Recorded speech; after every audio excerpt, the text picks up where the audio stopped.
আসসালামু আলাইকুম রহমতুল্লাহ। আমাদের দেশে বাজেট ফোনের চাহিদা তুলনামূলক বেশি হওয়ায় স্মার্টফোন নির্মাতা কোম্পানিগুলো কে কার থেকে কিভাবে এগিয়ে থাকবে এমন একটা কম্পিটিশন তাদের মধ্যে চলে আসছে। সেই ধারাবাহিকতায় ওপোর সৎ ভাই ভিভো রিলিজ করেছে নান্দনিক ডিজাইনের ফোন ভিভো Y21। আজকের এই ভিডিওতে আমরা এই ফোনটি কাদের জন্য এবং কারা এর থেকে দূরত্ব বজায় রাখবেন সেটি আলোচনা করার চেষ্টা করব। বরাবরের মতো ক্যামেরার পেছনে ওমর এবং ফাহাদকে নিয়ে পুরো ভিডিও জুড়ে আপনাদের সাথে থাকছি আমি সাইফুল ইসলাম ভুইয়া। আপনারা দেখছেন টেকহুম।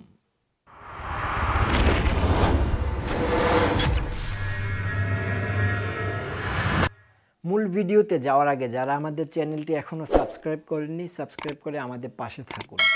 ধন্যবাদ। শুরুতে এর ডিজাইন এবং বিল্ড কোয়ালিটি নিয়ে কথা বলা যাক। প্রথম দেখায় যে কেউ এই সুন্দরীর প্রেমে হাবুডুবু খাবেন রিয়ার প্যানেলে থাকা কালার রিফ্লেকশনের এই প্যাটার্নগুলোর জন্য, যা দেখতে সত্যিই খুব আকর্ষণীয় ছিল। আর এটি হচ্ছে এই ফোনটির কি সেলিং পয়েন্ট। রিয়ার প্যানেলটা সম্পূর্ণ প্লাস্টিকের তৈরি এবং এটি গ্লসি ফিনিশড। এতে যদিও ফিঙ্গারপ্রিন্ট বা স্ক্র্যাচ বসে যায়, তবে রিফ্লেকশনের জন্য সেগুলো তেমন চোখে পড়ে না। বলে রাখা ভালো যে এই সুন্দরীর সৌন্দর্য অক্ষুণ্ণ রাখতে এতে ব্যাক পলি লাগানোর কোনো বিকল্প নেই।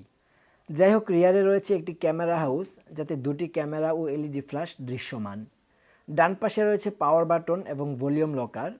পাওয়ার বাটনটি সাইড মাউন্টেড ফিঙ্গারপ্রিন্ট হিসেবে কাজ করে, যার আনলক স্পিড যথেষ্ট ফাস্ট অ্যান্ড অ্যাকুরেট। এছাড়াও থাকছে ফেস আনলক সুবিধা, এবং সেটিও মোটামুটি ফাস্ট কাজ করছিল। বাম পাশটা একদমই ফাঁকা। উপরের দিকে দেওয়া হয়েছে ডেডিকেটেড সিম স্লট, যাতে দুটি সিম ও এসডি কার্ড একসাথে ব্যবহার করা যাবে। নিচের দিকে থাকছে 3.5 millimetre earphone jack, primary microphone, USB type C port এবং bottom facing mono speaker grille. স্পিকারের সাউন্ড কোয়ালিটি এবং লাউডনেস ডিসেন্ট এনাফ ছিল।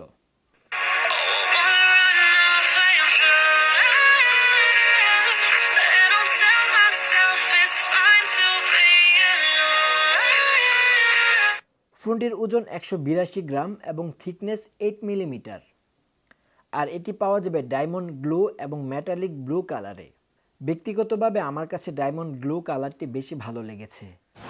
ভিভো Y21-এ থাকছে 6.5 ইঞ্চ আইপিএস এলসিডি প্যানেল, যেটি এইচডি প্লাস রেজুলেশনের ডিসপ্লে, যার pixel density 270 pixel per inch. আর এর ব্রাইটনেস নিয়ে কোথাও কোনো তথ্য পেলাম না, তবে আউটডোরে ইউজের ক্ষেত্রে বিশেষ করে সানলাইটে এর ব্রাইটনেস নিয়ে কিছুটা প্রবলেম ফেস করবেন। তাছাড়া ডিসপ্লের টাচ রেসপন্স, কালার অ্যাকুরেসি এবং ভিউইং অ্যাঙ্গেল নিয়ে কোনো আপত্তি নেই, তবে পিপিআই কম থাকায় শার্পনেসের অভাবটা লক্ষণীয় ছিল। ডিসপ্লের উপরের দিকে থাকা ওয়াটার ড্রপ নচ এই সময়ে এসে দেখতে আর ভাল লাগে না, তবে এটি যেহেতু বাজেট ফোন, সে হিসেবে মেনে নেওয়া ছাড়া বিকল্পও নেই। বাজেট হিসেব করলে এর চিনটা মানিয়ে নিতে পারলেও সাইড বেজেলগুলো চোখে পড়ার মতো ছিল। বেজেলগুলো আরেকটু নেরু হলে দেখতে আরও ভালো লাগতো। যাদের হাত থেকে ফোন পড়ে যাওয়ার অভ্যাস আছে, তারা এটি সতর্কতার সহিত ব্যবহার করবেন, কেননা এতে দেওয়া হয়নি কোনো ডিসপ্লে প্রোটেকশন। প্রচলিত আছে সুন্দরীদের নাকি গুণ কম থাকে, আর এই বাক্যের বাস্তব উদাহরণ হলো ভিভো Y21। কেননা 17,000 টাকার একটি সুন্দরী ফোনে দেওয়া হয়েছে মিডিয়াটেকের Helio P35 octa core processor. 12 nanometre এই প্রসেসরে সর্বোচ্চ ক্লক স্পিড 2.3 গিগাহার্জ। আর জিপিইউ হিসেবে থাকছে মানদাতা আমলের পাওয়ার VR GE8320। দেশের বাজারে ফোনটি পাওয়া যাবে একটি মাত্র ভেরিয়েন্ট 464GB, যার র্যাম টাইপ LPDDR4X এবং স্টোরেজ টাইপ eMMC 5.1। তবে আপনারা চাইলে 1GB পর্যন্ত ভার্চুয়াল র্যাম বাড়িয়ে নিতে পারবেন। আর র্যাম বাড়ানো এবং কমানোর প্রসেসটা বেশ প্যারাদায়ক, কেননা র্যাম বাড়াতে চাইলে ফোনটি বন্ধ হয়ে আবার চালু হয় এবং কমাতে চাইলেও একই অবস্থা। এই ফিচারটি আমার কাছে গিমিকি ফিচার ছাড়া আর কিছুই মনে হয়নি। তাছাড়া রিয়েল লাইফ এক্সপিরিয়েন্সে এই এক্সটেন্ডেড র্যাম কতটা উপকারী সেটা আমার আদৌ অজানা। P35 আসলে কাদের জন্য? যারা ফোন দিয়ে ভারী কোনো কাজবাজ করবেন না, সহজ বাংলায় যারা একদম নর্মাল ইউজার তাদের জন্য। দৈনন্দিন কাজগুলো হ্যান্ডেল করার জন্য P35 মোটামুটি সক্ষম। এর অ্যাপ ওপেনিং টাইম কিছুটা স্লো মনে হয়েছে, এবং মাল্টিটাস্কিংয়ের ক্ষেত্রেও মাঝে মধ্যে কিছুটা ডিলে লক্ষ্য করা যায়। আর অনেকগুলো অ্যাপস একসাথে রান করলে তো ল্যাগের দেখা পাবেন must. Out of the box এতে অপারেটিং সিস্টেম হিসেবে থাকছে অ্যান্ড্রয়েড 11, আর ইউআই হিসেবে থাকছে ভিভোর নিজস্ব ফান্টাস ওএস 11.1। ভিভো Y21-এ থাকছে মোট 3টি ক্যামেরা, যার মেন ক্যামেরাটি 13 মেগাপিক্সেলের f2.2 অ্যাপারচারের। সেকেন্ডারি ক্যামেরাটি হচ্ছে 2 মেগাপিক্সেলের ম্যাক্রো লেন্স, আর সেলফি তোলার জন্য ফ্রন্টে রয়েছে 8 মেগাপিক্সেলের সেলফি ক্যামেরা। মেন ক্যামেরা পারফরমেন্সের কথা বললে বাজেট বিবেচনায় এই ক্যামেরাটি একদমই অ্যাভারেজ রেজাল্ট করেছে। ছবিগুলোতে শার্পনেস এবং ডিটেলের বেশ কমতি রয়েছে। ডাইনামিক রেঞ্জ মোটামুটি মানের ছিল এবং ছবিগুলো কিছুটা কন্ট্রাস্টি হয়ে যায়। আবার কিছু ছবির এক্সপোজার ব্যালেন্সও ঠিক থাকে না।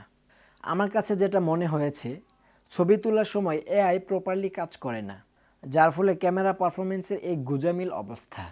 পোর্ট্রেট ছবির কথা আর কী বলবো, স্ক্রিন রেকর্ডটা দেখে পোর্ট্রেট এবং রেগুলার ছবির মধ্যে কোনো তফাৎ খুঁজে পান কিনা দেখুন তো। 2 মেগাপিক্সেলের ম্যাক্রো ক্যামেরা দেওয়া না দেওয়া উভয়ই সমান। এটা শুধু কোম্পানিগুলোর মার্কেটিংয়েই কাজে আসে। সেলফি ক্যামেরায় তোলা ছবিগুলোর শার্পনেস ভালোর কাতারে থাকলেও এক্সপোজার ব্যালেন্স ঠিক নেই।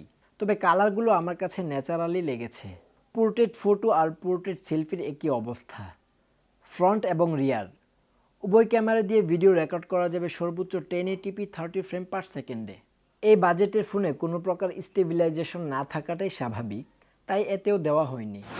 ভিভো Y21-কে পাওয়ার আপ করছে 5000 mAh ব্যাটারি, যাকে চার্জ করতে বক্সে দেওয়া হয়েছে 18 ওয়াটের ফাস্ট চার্জার। আর এই চার্জার দিয়ে ফোনটিকে ফুল চার্জ করতে 2 ঘন্টার কিছুটা বেশি সময় লাগবে। ব্যাটারি ব্যাকআপের কথা বললে নর্মাল ইউজে 1.5 দিনের মতো ব্যাটারি ব্যাকআপ পাওয়া যাবে এর থেকে, আর হেভি ইউজে 1 দিনের মতো। তবে অবশ্যই সেটি ইউজের উপর নির্ভর করবে। তো এই ছিল ভিভো Y21-এর খুঁটিনাটি বিষয়।